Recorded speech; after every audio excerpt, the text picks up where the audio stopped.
नमस्कार, मैं नीरज प्रस्तुत हूँ आप सभी के समक्ष साइंस की पहली कक्षा 7।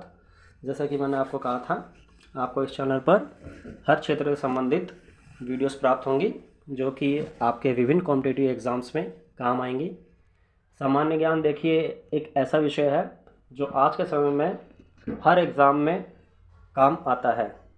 उसमें जनरल साइंस आती है, जनरल ज्योग्राफी देखने को मिलेगी, आपको जनरल पॉलिटिकल साइंस देखने को मिलेगी, जनरल हिस्ट्री देखने को मिलेगी, करंट अफेयर भी देखने को मिलेगा।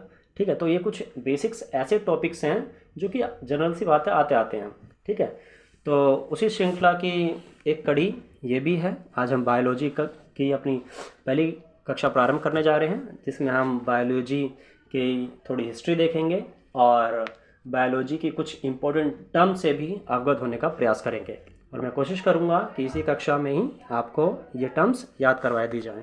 ठीक है, तो चलिए, अगर चैनल पर नए हैं तो चैनल को सब्सक्राइब अवश्य कर लें और बेल आइकन को अवश्य दबा लें, ताकि जो भी नई वीडियोस इस चैनल के माध्यम से बनाई जाएंगी वो आपके मोबाइल पर ऑटोमेटिकली ही शो हो जाएंगी और बिना देरी के आपको वीडियो प्राप्त हो जाएगी। ठीक है, वीडियो को लाइक और शेयर अवश्य करें। चलिए स्टार्ट करेंगे। सबसे पहले देखिए बायोलॉजी। बायोलॉजी आप यहाँ देख रहे हैं। Biology is a branch of science in which living being is studies. ठीक है, बायोलॉजी जो है जीव विज्ञान, वो साइंस के एक ब्रांच है जिसमें हम लिविंग बीइंग का अध्ययन करते हैं। ठीक है, किसका अध्ययन करते हैं? Living being. ठीक है, आगे देखिए, ये बता रहा है जो बायोलॉजी है वो दो शब्दों से मिलकर बना है। बायोस जिसका अर्थ है लाइफ, ठीक है, यानी जहाँ जीवन है। लोगोस यानी स्टडी, अर्थात जीवन का अध्ययन ही जीव विज्ञान है। क्लियर है? सिंपल सी भाषा में अगर अंग्रेजी में बात करूँ, the study of life is called biology.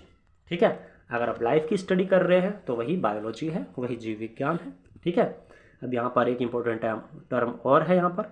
ठीक है, इम्पोर्टेंट फैक्ट दिया हुआ है, आप देख सकते हैं यहाँ पर आपकी स्क्रीन के समक्ष। जो बायोलॉजी टर्म है, यानी बायोलॉजी शब्द का सबसे पहला प्रयोग है। ठीक है, इस शब्द का सबसे पहला जो प्रयोग है वो किया गया था लेमार्क और ट्री वायरेनस के द्वारा। दो नाम है यहाँ पे, एक लेमार्क है और एक ट्री वायरेनस है। ठीक है, सन 1801 में इन्होंने ये बायोलॉजी टर्म जो है कॉइन किया था, मतलब कि ये शब्द इन्होंने दिया था। ठीक है, नाम इंपॉर्टेंट है, याद रखिए। ईयर बेशक से ना आए आपका, ठीक है, इसको मत याद कीजिएगा, आप बस माइंड में क्लिक करने के लिए 1801 पढ़ लीजिएगा बस। ठीक है, लेकिन मोस्ट इंपॉर्टेंट रहने वाला आपका ये नाम Lamarck and Treviranus. Biology term को किसने कॉइन किया था? लेमार्क एंड ट्री वायरेनस ने। ठीक है, अब बायोलॉजी की दो मेन ब्रांच हैं। कितनी ब्रांच है? दो। Biology has two main branch. ठीक है, पहला है बॉटनी। क्या है? बॉटनी। और दूसरा है जूलॉजी। क्या है? जूलॉजी। बॉटनी में आप क्या पढ़ते हैं? बॉटनी में आप पढ़ते हैं different aspects of plants. Botany में आप डिफरेंट एस्पेक्ट्स ऑफ प्लांट्स पढ़ते हैं। प्लांट के बारे में पढ़ेंगे, प्लांट कैसे ग्रो करता है। फूलों के बारे में आप इसी टॉपिक में पढ़ेंगे। ठीक है, जो क्लोरोफिल होता है या रेस्पिरेशन जो भी होता है, उन सब के बारे में हम प्लांट्स में पढ़ेंगे। ठीक है ना। और आगे देखते हैं जूलॉजी। ठीक है, ये दूसरी ब्रांच है बायोलॉजी की। इसमें किसका अध्ययन करते हैं? Various aspects of animals. इसमें हम एनिमल्स का अध्ययन करते हैं। एनिमल्स बहुत प्रकार के होते हैं। ठीक है, आगे हम पढ़ेंगे अभी उनको अच्छे से डिटेल में। ठीक है, तो आप इतना ध्यान रखिए। अभी botany means different aspects of plants and geology means different aspects of animal. Clear? आगे चलेंगे। आगे आप देखेंगे एरिस्टोटल, जिसे हिंदी में आप अरस्तु बोलते हैं। क्या बोलते हैं? अरस्तु। ठीक है, इनके गुरु का नाम पता होगा आपको, प्लेटो। ठीक है, और इनके भी गुरु का नाम पता होगा आपको, सुकरात। क्या नाम है? सुकरात। ठीक है, तो ये गुरु की चेन है। मैंने थोड़ी सी पॉलिटी बता दी यहाँ पे। सुकरात सबसे ऊपर है, फिर प्लेटो, फिर अरस्तु। ठीक है, लेकिन सबके विचार अलग अलग। चलिए उसकी चर्चा किसी और दिन, किसी और कक्षा में। अभी हम साइंस पे ध्यान देते हैं। ठीक, तो जो अरिस्टोटल है यानी जो अरस्तु है, इनको फादर ऑफ जियोलॉजी कहा जाता है और as well as father of biology. अगर आपका प्रश्न आए जीव विज्ञान के पिता कौन हैं? अरिस्टोटल हैं, अरस्तु हैं। अगर आपका आए जूलॉजी का पिता कौन है? अरिस्टोटल है, अरस्तु हैं। ठीक है, दोनों ही इंपॉर्टेंट फैक्ट है, दोनों ही मैंने बता दिए हैं, मोस्ट इंपॉर्टेंट है, याद कर लीजिएगा। चलिए अब हम करने वाले हैं इंपॉर्टेंट टर्म्स ऑफ बायोलॉजी। ठीक है, बायोलॉजी के अंदर देखिए जीव विज्ञान के अंतर्गत बहुत सारी इंपॉर्टेंट टर्म्स यूज़ होती हैं। ठीक है, कभी कभी ये एक नंबर बड़ा बड़ा जो है भारी सा पड़ जाता है, अगर पढ़ा ना हो या ट्रिक के माध्यम से लगा करके उसको याद ना किया हो तो बहुत भारी पड़ जाता है, क्योंकि इसमें एक एक वर्ड भी क्या बोलूँ, एक एक अल्फ़ाबेट का अंतर हो जाता है ना, और उससे अर्थ का अनर्थ हो जाता है, दूसरा अर्थ हो जाता है ना।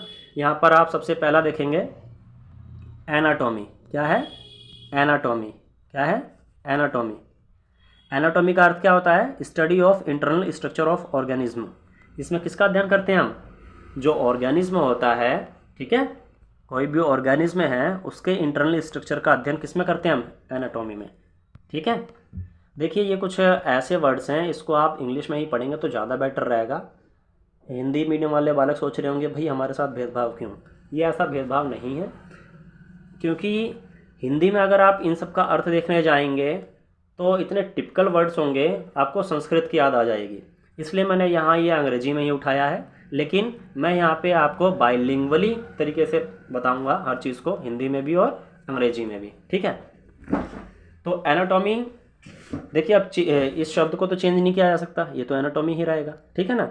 इसमें किसका अध्ययन किया जाता है? जो ऑर्गेनिज्म होगा, कोई भी ऑर्गेनिज्म हो सकता है, जीवित प्राणी, ठीक है, उसका जो इंटरनल आंतरिक संरचना है उसका अध्ययन किया जाता है इसमें, एनाटॉमी में।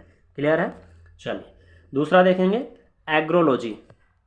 एग्रो से हमेशा याद रखना, ठीक है, agrology soil science dealing specially with the production of crop. ठीक है, इसमें प्रोडक्शन ऑफ क्रॉप का अध्ययन किया जाता है। ठीक है, सॉइल साइंस एक तरीके से मिट्टी विज्ञान है ना, किसके साथ डील करती है? Specially with production of crop. ठीक है, एग्रोलॉजी। आगे देखेंगे एग्रोनॉमी। अब देखिए ऊपर लॉजी लगा था है ना, तो और यहाँ लगा है एग्रोनॉमी। ठीक है, ये क्या है? Science and technology of soil management for the production of crop.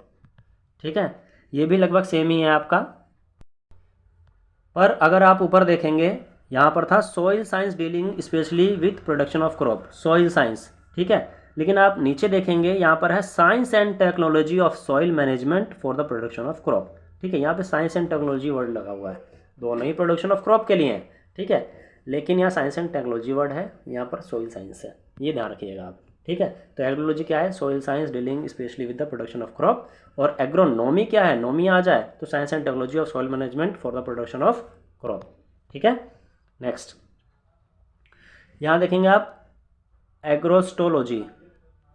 Agrostology इसमें स्टडी ऑफ ग्रास अर्थात घास का अध्ययन किया जाता है। किसका अध्ययन किया जाता है? घास का। इसमें देखिए एस अलग वर्ड आ गया है और टोलॉजी अलग वर्ड आ गया है। ठीक है, एग्रोलॉजी था इधर, ठीक है, इधर एग्रोस्टोलॉजी है, एस आ गया है और टी आ गया है। ठीक है, एस टी एक्स्ट्रा वर्ड आ गया और ये स्टडी ऑफ ग्रास हो गया है। यही मैं आपको बता रहा था, एक अल्फ़ाबेट का एक दो अल्फ़ाबेट का अंतर होता है तो अर्थ जो है दोनों अलग अलग हो जाता है। ठीक है, तो इस चीज़ को आपको बारीकी से ध्यान रखना है। ठीक है, किसका अर्थ है स्टडी ऑफ ग्रास और किसका अर्थ है soil science dealing specially with the production of crop. ठीक है, ये चीज़ बिल्कुल बारीकी से पढ़ने वाली चीज़ है ये। ठीक है, तो इसका ध्यान रखिएगा।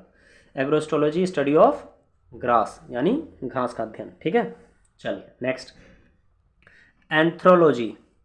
अब यहाँ देखिए एंथ्रोलॉजी है, इसमें किसका अध्ययन किया जाता है? Study of joints.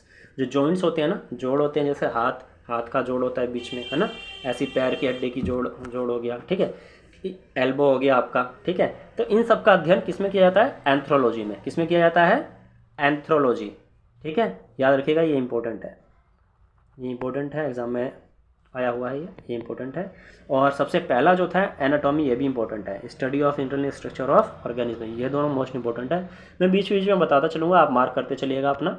ठीक है, बाकी देखिए पढ़िए तो सब, ठीक है, इसमें कोई छोड़ने वाली चीज़ नहीं है, पढ़िएगा सब। ठीक है, लेकिन जो मोस्ट इंपॉर्टेंट है वो मैं आपको मार्क करता जाऊँगा, उसको तो बिल्कुल भी नहीं छोड़ना है आपको। ठीक है, आगे चलेंगे। स्टडी ऑफ जॉइंट्स मैंने करा दिया, आगे देखेंगे एपीकल्चर। ये मोस्ट इंपॉर्टेंट है, कई बार आया हुआ है। इसमें क्या किया जाता है? Rearing of honey bee for Honey. Honey bee क्या होता है? मधुमक्खी। ठीक है, मधुमक्खी पालन जो किया जाता है वो इसी के अंतर्गत किया जाता है। मधुमक्खी पालन जो अध्ययन है शहद के लिए जो भी है, ठीक है, वो इसमें किया जाता है एपीकल्चर में। क्लियर है? एपीकल्चर याद रखिएगा। नेक्स्ट, अब है यहाँ पे एंथ्रोपोलॉजी। क्या है? एंथ्रोपोलॉजी। अच्छा ये ध्यान रखिएगा, ऊपर हम एक एंथ्रोलॉजी पढ़ के आए हैं, अब यहाँ पे देखिए पीओ अलग से आ गया, एंथ्रोपोलॉजी। ठीक है, जैसे ऊपर एग्रोलॉजी और एग्रोस्टोलॉजी आया था, ठीक है, ऐसे ही देखिए यहाँ पे एंथ्रोलॉजी है, यहाँ पर एंथ्रोपोलॉजी है, पो अलग आ गया। ठीक है, तो इन दोनों को ध्यान रखना है। सिर्फ एंथ्रोलॉजी आए तो स्टडी ऑफ जॉइंट्स है, एंथ्रोपोलॉजी आए तो आपका study of origin, development and relationship between the culture of past and present human.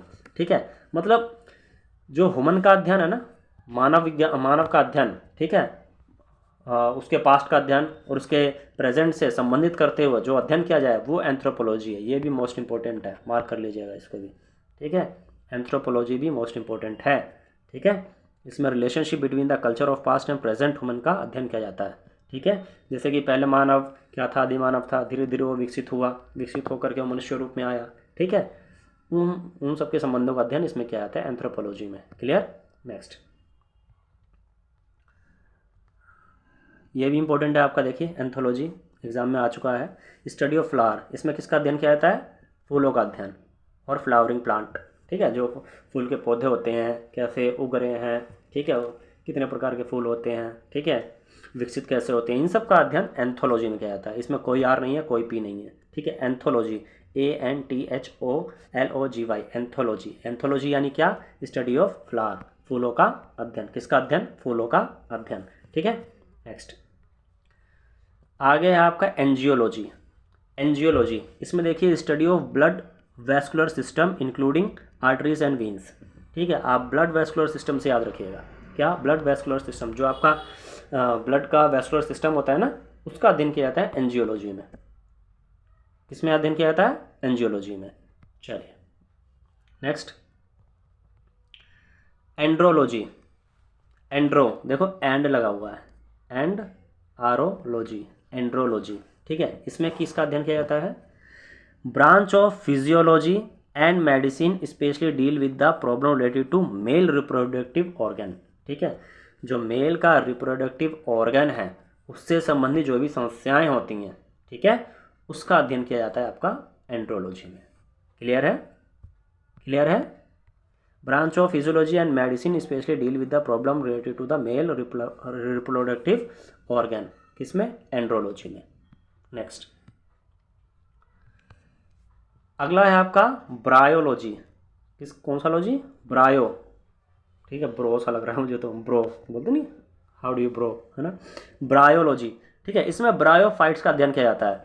जब हम अभी आगे डिफरेंट टाइप्स के प्लांट्स पढ़ेंगे तो उसमें हम ब्रायोफाइट्स पढ़ेंगे। ठीक है ना, इसका क्या रोल होता है, कैसे वर्क करता है। ठीक है, तो study of bryophytes is called bryology. Simple है, तो ब्रायो ब्रायो दोनों भाई भाई मिल रहे हैं, ब्रायो ब्रायो, है ना। क्लियर है? Next, biometrics. देखिए जब भी आप ऑनलाइन, आज तो सारा काम ऑनलाइन हो गया है, एग्ज़ाम भी आप देने जाते हैं ऑनलाइन, तो वहाँ पे आपकी बायोमेट्रिक होती है। ठीक है, तो वही उसी का अध्ययन, statistical analysis of biological data. ठीक है, बायोलॉजिकल डाटा मीन्स आँखों की रेटिना के स्कैन, आपका फिंगरप्रिंट। ठीक है, यही है आपका बायोमेट्रिक्स। ठीक, चलिए नेक्स्ट, बायोमेडिकल इंजीनियरिंग। ये क्या होता है? application of engineering for the production and designing of spare part for the overcoming various defects in man, artificial limbs, iron lung, pacemaker etc. ठीक है, बायोमेडिकल इंजीनियरिंग यानी कि ऐसी चीज़ों का विकास करना जो आर्टिफिशियल हो, ठीक है, और जो मानव के अंगों में सहायता प्रदान करे। जैसे पेसमेकर, पेसमेकर पता होगा आपको, जो मानव हृदय होता है उसके पास लगता है और हृदय की गति को कंट्रोल करने के लिए लगता है। कुछ व्यक्तियों को ऐसी बीमारी होती है, ईश्वर न करे कभी किसी को ऐसी हो, ठीक है, उनका जो हृदय है जिस गति से धड़कना चाहिए या जो उसकी नॉर्मली स्पीड होती है उससे नहीं धड़कता है वो, तो इसको कंट्रोल करने के लिए पेसमेकर लगाया जाता है। ठीक है, ऐसे आयरन लंग होते हैं जिनके लंग खराब हो जाते हैं तो उनको हेल्प करने के लिए, ऐसे आर्टिफिशियल लिम्स होते हैं, ठीक है, जोड़ जो जिसके खराब हो जाते हैं फिर। ठीक है, तो आर्टिफिशियल यहाँ पर यूज़ किया गया है वर्ड। ठीक है, आर्टिफिशियल लंग, आयरन लंग और पेसमेकर। ठीक है, ये सब किस में होता है? बायोमेडिकल इंजीनियरिंग में। ठीक है, इंजीनियरिंग लगा हुआ है। इंजीनियरिंग क्यों लगा हुआ है भाई? आर्टिफिशियल यूज़ कर रहे हैं, आर्टिफिशियल बना करके। ठीक है, नेक्स्ट, बायोटेक्नोलॉजी फेमस वर्ड है। Technology that concerned with the living beings for willful manipulation और मोलिक्यूलर लेवल, ठीक है, बायोटेक्नोलॉजी। सीधा इसका याद रख लीजिएगा बस, मोलिक्यूलर लेवल, ठीक है, लिविंग बींग्स विलफुल मैनिपुलेशन और मोलिक्यूलर लेवल। नेक्स्ट बैक्टीरियोलॉजी, ठीक है, साफ पता चल रहा है बैक्टीरिया का अध्ययन किया था भाई, इसमें वर्ड आ गया इसमें बैक्टीरिया सा, ठीक है, तो स्टडी ऑफ बैक्टीरिया, ठीक है, बैक्टीरिया का अध्ययन किया जाता है। नेक्स्ट साइटोलॉजी, साइटोलॉजी में सेल का अध्ययन किया जाता है, मोस्ट इंपॉर्टेंट है ये, इसको मार्क कर लीजिएगा, कई बार एग्जाम में आया जा चुका है, ठीक है। स्टडी ऑफ सेल क्या कहलाता है? Cytology, CYTOLOGY। Next cryobiology, cryobiology क्या होता है? It is the study of effect of low pressure on organism and their preservation, ठीक है। साइरोबायोलॉजी में किसका अध्ययन करते हैं हम? Study of effect of low temperature on organism, जो ऑर्गेनिज्म होते हैं, ठीक है, उन पर लो टेम्परेचर किस प्रकार से प्रभावित करता है उनको, ठीक है, और उनके प्रिजर्वेशन का अध्ययन इसमें हम करते हैं साइरोबायोलॉजी में। क्लियर? नेक्स्ट अगला है आपका क्लोन। क्लोन आपको पता ही है, किसी चीज़ का डुप्लीकेट बना देना, है ना, क्लोन सेम टू सेम बना देना। तो clones are genetically identical individual in a population, ठीक है, सिंपल है। तो ये आप वर्ड से भी वहाँ आएगा तो समझ जाएंगे। कार्डियोलॉजी इंपॉर्टेंट है, ठीक है, स्टडी ऑफ हार्ट, आपके दिल का अध्ययन। कुछ लोग दिल ऐसे बनाते हैं, अरे भाई ये दूसरा दिल होता है, ठीक है, ये नहीं बनाना। आपके दिल की आकृति कुछ ऐसी होती है ना, ऐसी होती है ना, इस टाइप से पढ़े होंगे ना, चैम्बर्स, इसमें चैम्बर्स बटे होते हैं, है ना। चलिए आगे पढ़ेंगे, वो भी देखेंगे। तो इतना ध्यान रखिए अभी। Cardiology, cardiology means study of heart.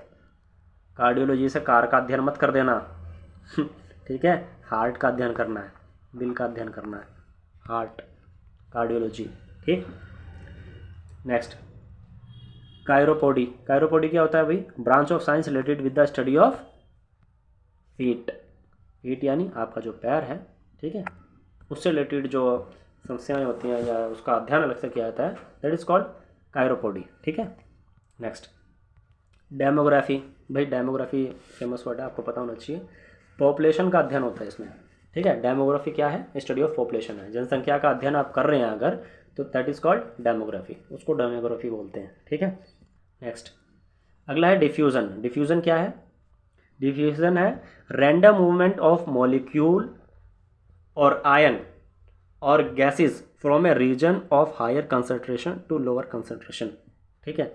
देखिए जो मॉलिक्यूल्स होते हैं, छोटे छोटे मॉलिक्यूल्स होते हैं या आयंस होते हैं या गैसेस होती हैं, विभिन्न प्रकार की गैसेस होती हैं, ठीक है, उनका एक रीजन में से, region of higher concentration to lower concentration, higher concentration वाले रीजन में से उनका लोअर कंसंट्रेशन में जाना, ठीक है, उसका जब अध्ययन किया जाता है दैट इज़ कॉल्ड डिफ्यूज़न, उसको डिफ्यूज़न कहते हैं। यहाँ पर बस याद रखिएगा मूवमेंट हो रही है, क्या हो रही है? मूवमेंट हो रही है, रैंडम मूवमेंट हो रही है, ठीक है, कभी धीमी हो रही है, कभी तेज़ हो रही है, ठीक है, और हायर कंसंट्रेशन से लोअर कंसंट्रेशन में जा रहा है। वो मॉलिक्यूल भी हो सकता है, वो आयन भी हो सकता है, वो गैसेस भी हो सकती हैं, जिसको हम आगे पढ़ेंगे, ठीक है। चलिए आशा है वीडियो आपको पसंद आई होगी। अगर वीडियो अच्छी लगी हो तो लाइक, सब्सक्राइब और शेयर ज़रूर करें, ठीक है, और ऐसे ही वीडियोस के लिए चैनल पर बने रहें। धन्यवाद।